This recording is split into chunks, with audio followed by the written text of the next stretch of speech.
بسم اللہ الرحمن الرحیم۔ السلام علیکم ویورز، اسلامک ایک فرسٹ چینل میں خوش آمدید۔ حاتم طائی کا واقعہ۔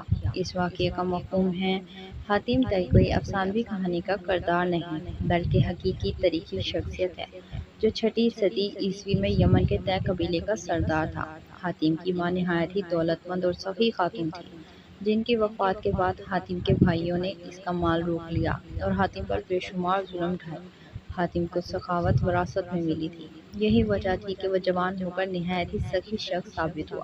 حاتم نے سخاوت میں اس قدر مبالغہ کیا کہ جب وہ بچپن میں دادا کے پاس رہا کرتا تھا، اس وقت وہ اپنا کھانا لے کر باہر نکل جاتا، اگر کوئی مل جاتا تو ساتھ مل کر کھا لیتا ورنہ کھانا نہ کھاتا تھا۔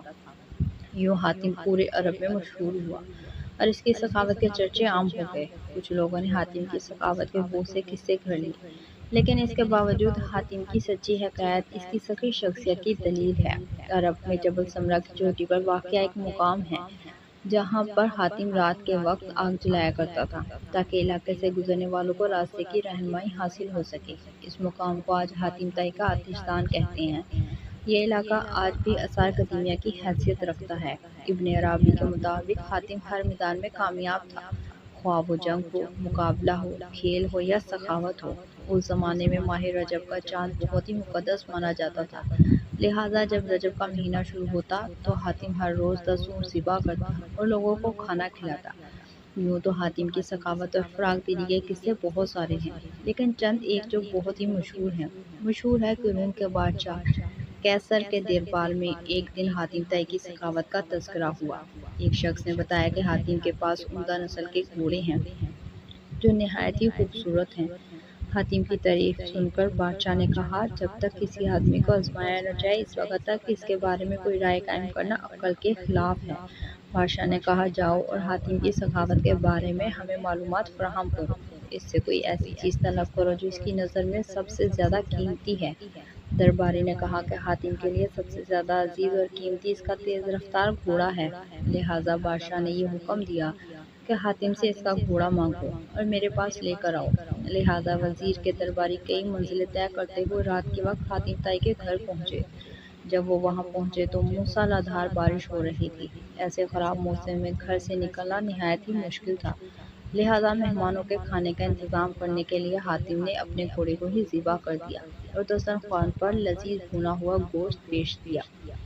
صبح کے وقت جب بارش تھمی تو ان وزیروں نے کہا کہ ہمیں بادشاہ کے سامنے آپ کے گھوڑے کی بہت تعریف کی گئی ہے، بادشاہ چاہتا ہے کہ آپ اپنا گھوڑا بادشاہ کی خدمت میں بطور نذرانہ پیش کر دیں۔ وزیر کی بات سن کر حاتم نہایت ہی افسوس کے ساتھ کہنے لگا کہ وہ گھوڑا تو میں نے آپ کو رات میں کھلا دیا۔ وزیر نے کہا، ہمارے بادشاہ کے سامنے آپ کے گھوڑے کی بہت تعریف کی گئی تھی، یہ بات اگر بادشاہ سنے گا تو وہ آپ کی سخاوت کا بھی قائل ہو جائے گا۔ سن 518 عیسوی میں حاتم کی وفات ہوئی۔ حاتم کی وفات کے بعد اس کا بیٹا عدی طے قبیلے کا حاکم بنا۔ وہ 9 ہجری میں مسلمان ہوئے۔ ان کے اسلام لانے کا واقعہ بہت ہی مشہور ہے۔ عدی اپنے قوم کے سردار تھے۔ قوم پیداوار اور مال و غنیمت کا چوتھائی حصہ ان کی نظر کیا کرتی تھی۔ انہیں مسلمانوں سے سخت دشمنی تھی۔ وہ عیسائی تھے اور اسلام کو عیسائیت کا رقیب سمجھتے تھے۔ سردار ہونے کی وجہ سے نبی صلی اللہ علیہ وآلہ وسلم کا اقتدار ان کی آنکھوں میں کھٹکتا تھا۔ یمن کے طے قبیلے نے اسلام کے خلاف بغاوت کی۔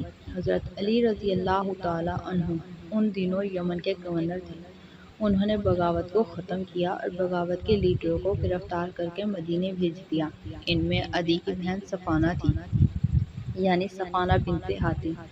وہ بھی نبی صلی اللہ علیہ وآلہ وسلم کے سامنے پیش کی گئی۔ انہوں نے کہا کہ میں سخی حاتم طائی کی بیٹی ہوں۔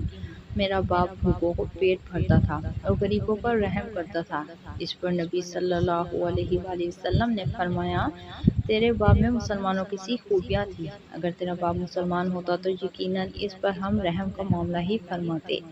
اس لڑکی کو رہا کر دو کیونکہ اس کا باپ اعلیٰ اخلاق کا مالک تھا اور اللہ تعالیٰ اعلیٰ اخلاق کو پسند فرماتا ہے۔ لہٰذا نبی صلی اللہ علیہ وآلہ وسلم کے اس حسن سلوک سے متاثر ہو کر عدی اور ان کی بہن صفانہ نے بعد میں اسلام قبول کر لیا۔ اگر آپ کو ویڈیو اچھی لگے تو لائک اور شیئر کیجیے گا اور ہمارے چینل کو سبسکرائب کیجیے گا۔ جزاک اللہ۔